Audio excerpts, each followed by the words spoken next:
I'm going to compare music in Singapore with music in Sweden. So basically, the aim of my film is to show you how the modern music history differs in the respective countries.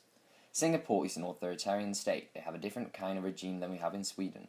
Often the regime reflects the kind of music produced in the country.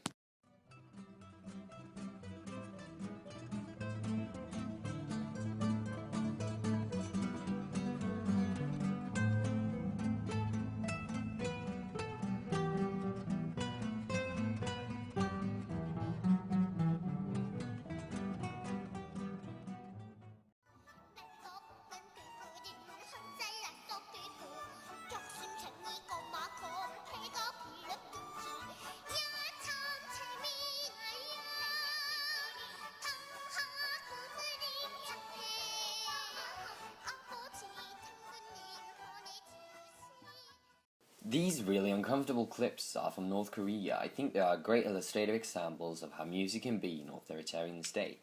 In Sweden we have a democracy, where the idea of music is a bit different. We believe that music is something that should come from your heart.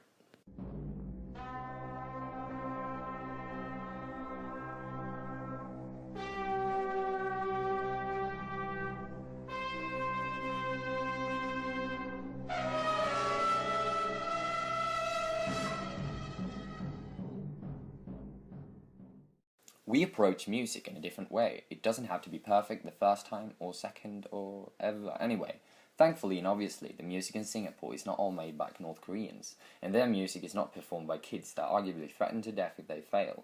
The music made in Singapore is actually amazing.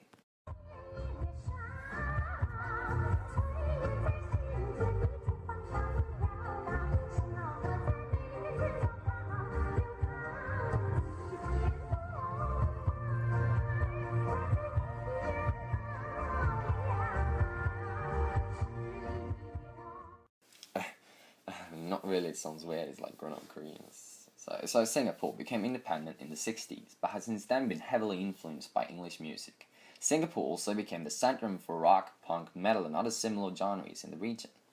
A lot of bands like The Quests, The Crescendos, The Thunderbirds made super hits like Happy Happy Birthday Baby, which became widely known in the entire country. Tragically, very few Singaporeans make it to the international stage, with an exception for some Mandarin language singers that have made it in China, Hong Kong and Taiwan.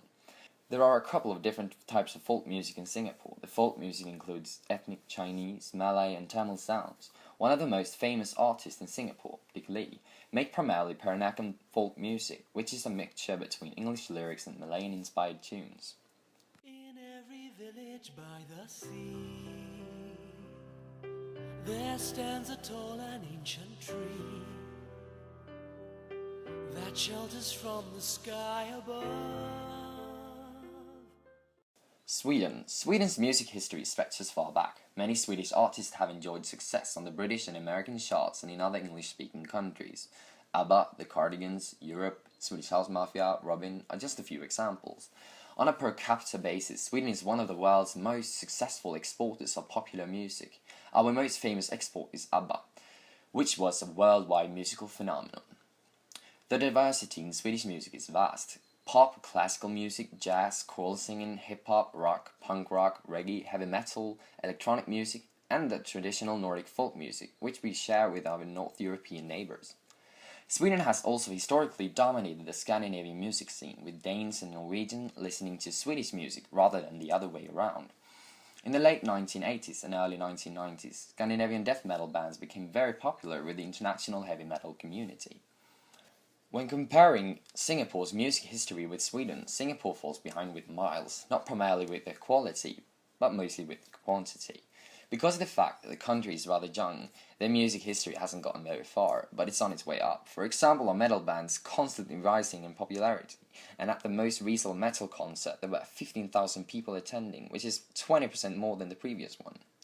Personally, I think the music of Singapore is a bit dull. I think the music that are in the same categories all sound very similar, and the song lyrics are not the best. But the folk music of Singapore has its own charm. I think it's very rare and it's so far from the Swedish folk music as you can possibly come, and I believe that's a good thing.